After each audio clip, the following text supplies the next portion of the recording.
So we already went over at least this part, the opening parts of this. We've already gone over in some videos. Hey, I liked Wednesday. I thought it was good. Has some woke elements in it. I was able to look past it. I thought they were cringe. I didn't really care. I thought the story was good. I enjoyed it. It got a season 2, and I was very happy about it. This show, which was very popular, mind you, was, top of the charts for 6 weeks in a row on Netflix, like number 1 for a long time since the moment it came out, was fantastic. It also had tons to deal with. You had Netflix Wednesday director Tim Burton accused of racism for a series depicting of black kids as bullies. Tim Burton was accused of being a racist for the show. You have shippers coming out demanding Enid and Wednesday get together, even though they're just friends and I want them to stay that way. It managed to get a season 2, and I was so happy about it. I was so happy also in this article when the writers came out and said, well, we already have a roadmap. We already have plans. We know where we want to go. We might take some twists and turns here along the way and go different routes, but we have A to B already planned out. Well, all that, I really do love this show, but the shills are going to shill. The shills are going to request something stupid. From CBR! Wednesday is renewed for season 2. It's time to hire more Black and Latin writers. Because apparently the show wasn't diverse enough. No, quite literally. They didn't do representation good enough, so we need more representation in the back room. Because of this, they need to get more representation in the back room to fix the writing and make sure that we can represent our characters correctly, even though the 2 characters in question, I can never remember their names. I remember one of them, I think, is Luke, and I can never remember the girl's name. They actually have character growth and development. They have their own story. The girl has her own story. At the end of the show, she helps slay the final bad guy. Spoiler alert, by the way. Growth and development. She felt threatened by Wednesday, and Wednesday was coming in like she was all that, and then had to be shown that she wasn't all that, and that she had to work with other people. She couldn't be the lone wolf. That.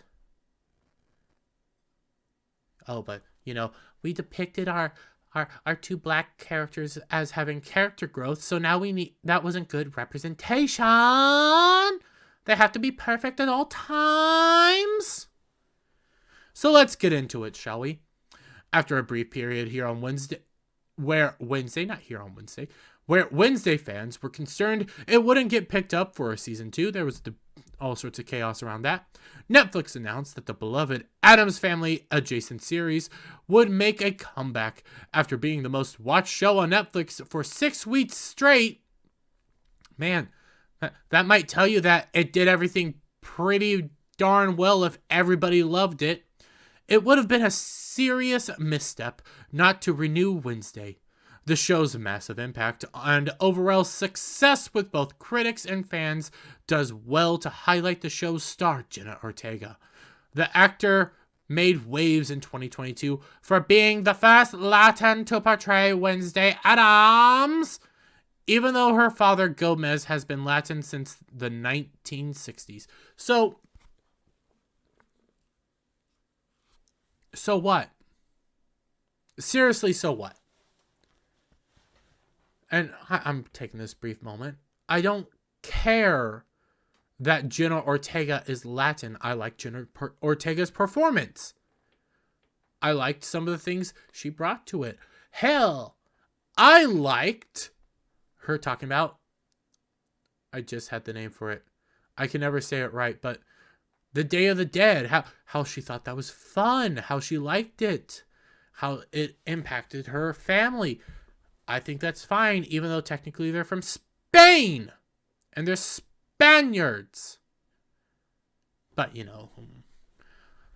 technicalities. While Wednesday was a huge step forward in recognizing the character's ethnicity, Ross, the show still faltered when it came to representing its other characters of color. What? How? Oh, their argument is because they were depicted as bullies. Because Bianca and Lucas, that's what it was. It wasn't Luke. Because Bianca and Lucas were bullies, representation was bad. Because they had character growth, character development, this thing that we used to have.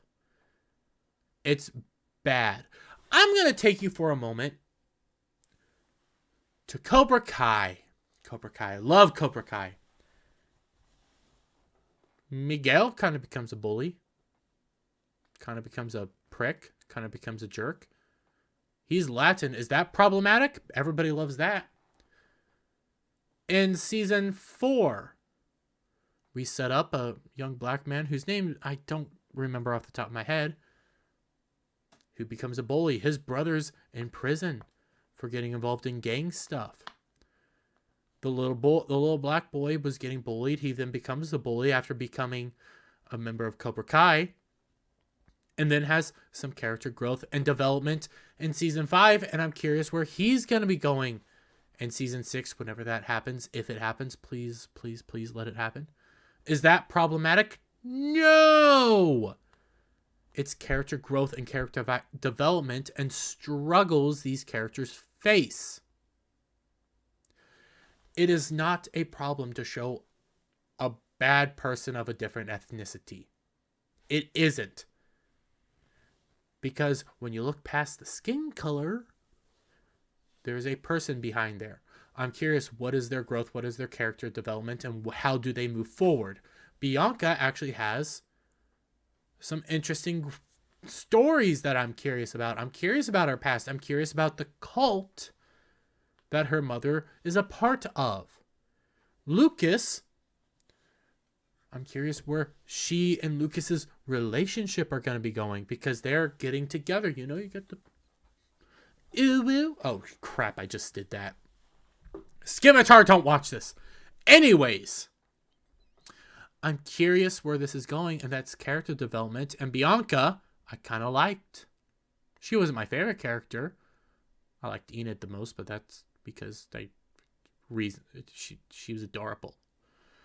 Anyways, other than Adams themselves, Bianca Barclay, Sunday Joy, and Lucas Walker, Eamon Marson, were among the characters of color in Wednesday, and the most prominent black characters to boot. Technically, there was only 4 black characters, and these were the 2 that got development. The other 2, one was the mayor who dies, and the other, who was Lucas's dad, and the other one was Bianca's mom, who's in there for part of an episode.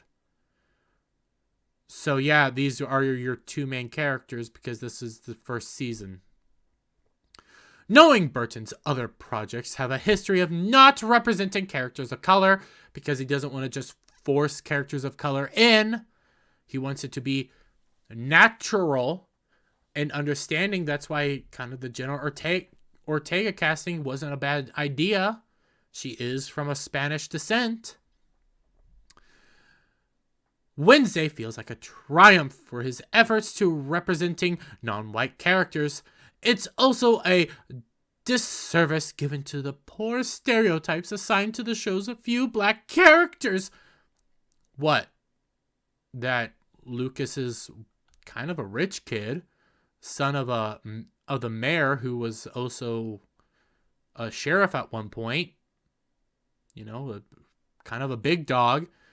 And kind of was going around pushing people around because he was a popular normie. While Bianca was the queen bee of the school, which you even address, and was having a territory battle with Jenna Ortega. Well, they explained why she was kind of being a prick and a bia. They explained why he was being a jerk. Fascinating. And then they grow past that. You're kind of sounding racist, CBR. In addition, there was only one non-white director credited on Wednesday, Ganja Monteiro. Ganja Monteiro. I don't know who that is. I probably even butchered that name wrong. And none featured on the writing team. This makes the weak representation of characters of color even more distressing. What? You're now counting the character. You're DEIing them in an article on a show that was extremely successful. Tim Burton has already said he doesn't want to work on shows that force this stuff in. This is a very I cannot say it. Meritocratic system here. These are decent writers. They're not the best in the world, but they're doing a good job. I like where they're going with this. I'm curious and I want more. Is that a problem? No. Is it a problem that they didn't have people in the writing room of color? No. Because they're still doing these characters justice. With season 2 on the horizon, hiring writers and directors of both Black and Latin backgrounds could improve representation on the screen and behind it too. And I'm not going to go any further than that because no, it doesn't really matter. Why does it matter? Oh, well, actually, this goes into something I've been talking about when it comes to Velma. It's this idea that has been plaguing our society and our systems and our culture that you can only, if you're black, you can only write black people. If you're white, you can only write white people. If you're Asian, you can only write Asian, so on and so on and so on. The same goes true for when you're voicing characters. You must voice you must be of the ethnicity of the character you are voicing and portraying and being. It shouldn't be that way because it stifles acting, it stifles creativity, it stifles everything. There are some fantastic stories about non-white guys made by people that are white. Are you going to take that away from them? Are you going to take those stories away? Well, you want to. It shouldn't matter, though, what your skin color is in these situations. It shouldn't matter if, in Apu's sake from Simpsons, if he's being voiced by a white dude. It shouldn't matter. Because in the long run, it's the portrayal is the character. Do people like the character? Do people like who you are? Do people like that? Yes, no, maybe? That should be what's important. Not the skin color, the character. I like Wednesday in this. I don't see her as Jenna Ortega. I see her as Wednesday. I see her as an interesting portrayal of Wednesday. I kind of like Bianca. You know, you get Bianca here. She has her own character arc and kind of was a bitch. But she grew past that and became kind of important in the end, saving Jenna Ortega. You had Lucas, who had his own very small, because he wasn't very prominent, but had a small character arc going from being a jerk, being, well, a bigot. Because in this world you have normies and outcasts. He's a normie who's bigoted towards outcasts. He has character growth and changes after interacting with the outcasts.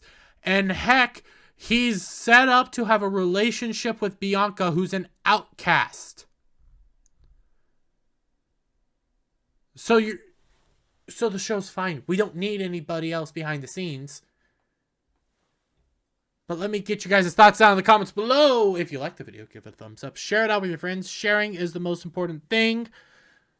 And hit that subscribe button, guys. If you liked the video, please hit that subscribe button. I hope I earned your subscription today.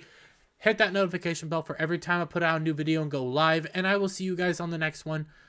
Bye for now.